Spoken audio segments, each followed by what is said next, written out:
आजिर कहानी एक सुंदर कहानी। दयाकोरी भिडियोटी को शेष जाए देखु। भिडियो भल लगे भिडियो को लाइक और चैनल को सब्सक्राइब कर दिखाँ। जड़े व्यक्ति घंज जंगल रास्त बंधु घर को जाते रास्ता अधिक हो संध्या हो गला। तेणु से अंधार जंगल भितर एक कूओ को देखी पारला ना। आउ से कूओरे पड़गला। खसी पड़ा समय कूओ भीतर को ओढ़ी एक गछर डाल ता हाथ में बाजू से डालटी को धरी पकाइला। जेतेबेले से तल को चाहिला से भୟରେ थरिला, कारण कूओ भितर किसी विषाक्त साप थिले। से कौन करिबो किसी बुझी पारलानी। आउ से धरिथिबा डाल को दुईटी मूषा काटुथिले।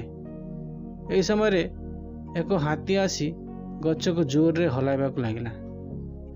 लोकटी भयभीत होई भगवान को डाकिला और कहिला कि हे भगवान, वर्तमान मोर कौन हेबो, मते रक्षा कर। जेतेबेले हाथी से गछ को हलाउथिला से गछरे थिबा महुमाछी गुड़ी को ओढ़ा लगिले। आहु महु बुंदा बुंदा होई पड़िला। लोकटीर ओठरे गोटे बुंदा महु पड़िला। शेषरे लोकटीर गला सुखी जाउतला। जेतेबेले ता पाटिरे एक बुंदा महु पड़िला से टिके शांति पाइला। वर्तमान से महु खाइबारे एते व्यस्त हो गला जे से कूओरे पड़िछि बोली भूलीगला। ठीक सेतिकी बेले भगवान विष्णु तांको विमान रे से लोकटी को उद्धार करिया पय आसिले। भगवान विष्णु से लोक पाखक जाई कहिले, मु तुमको बचावा को आसीछि, मो हाथ धर। से व्यक्ति कहला, मते आ गोटे बुंदा महु चाखिबा को दियो, आ तापरे मु चली जीवी।